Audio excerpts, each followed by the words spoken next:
So you've essentially it's gone over a typical day. Now, how does that change if that day was like, yeah, that was a great day. I had a good day from a work perspective. How would your typical day change? How is it different if it's like, that was an awesome day? If there is such a thing. Yeah. Good days, the days that I think were good days are either days with a lot of meeting people and meetings that are, I feel like, meaningful and productive. And being an academic is such a lonely profession. You spend a lot of hours just on your own, reading and writing, and so you treasure the human contact. So sometimes you have like meetings during the day for whatever, and when those go well, you get a sense that it was a very productive day.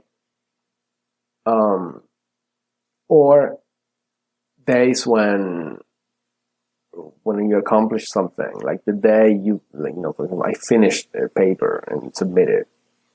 That's a good feeling. That'd be hugely satisfying. Yeah. Because if you're submitting a research paper, how much time have you spent on it? It varies, and I months, weeks, months. Wow. I've never written something in weeks, months. Yeah. I hope to improve and be able to do that, but not yet. No, by the sounds of it, I can't imagine it being any quicker than months, because the need for thoroughness, like you said, and just the amount of thinking that you have. Yeah, some people are able to produce things quickly because they have all of the groundwork done already. You don't have to read everything again. Like you're writing more than several. Some people, that's your area of expertise. So you already read most things. You have to keep up.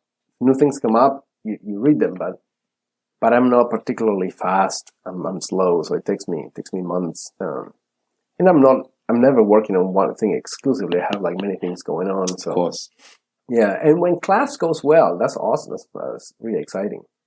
All my classes I teach are always seminar style, which is a conversation. I don't prepare like a lecture for the whole 3 hours.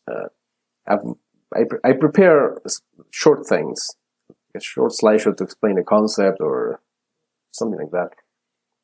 Most of the class is a conversation with the students around the table.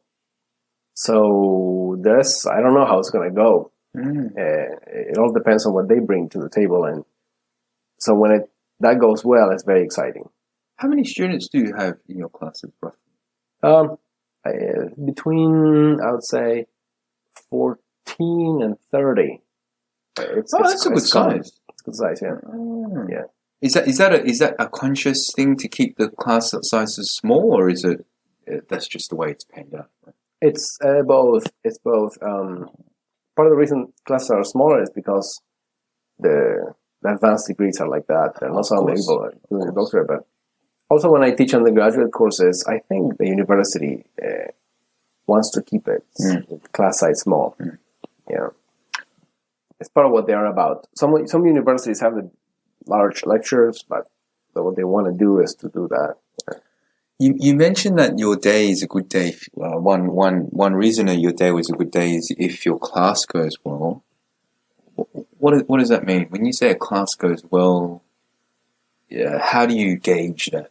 Is it the level of interaction? Is it the response from the students? Or, is there a way you can tell? Of course, there's a way you can tell, but what indicates that your class has gone well? Well, I typically teach texts that I know very well, and I've had conversations about those texts with experts, and we've dissected these books, articles from every angle possible, and so I kind of have a sense of what questions, what topics about these texts are very exciting to me. I have like there are questions that are really confusing, and there are questions that are like not so interesting, or that, when it's the first time you read it, that's what stands out, but quickly you realize it's not so interesting. So when the discussion in class goes in directions that are promising, exciting, I know, because those are there are aspects of those texts that you've identified them already. Mm-hmm. That's exciting when that happens. Or sometimes students really surprise me. They come up with ways of reading the text I never thought of, and that's so exciting. But also, that class goes well means that just kind of a good mood. People are happy. That's important. It's tough. I don't know what your experience was. I don't remember being a student. Sometimes it's not. It's fun. Of course. Yeah. It can often be a drag. Yes. So to speak.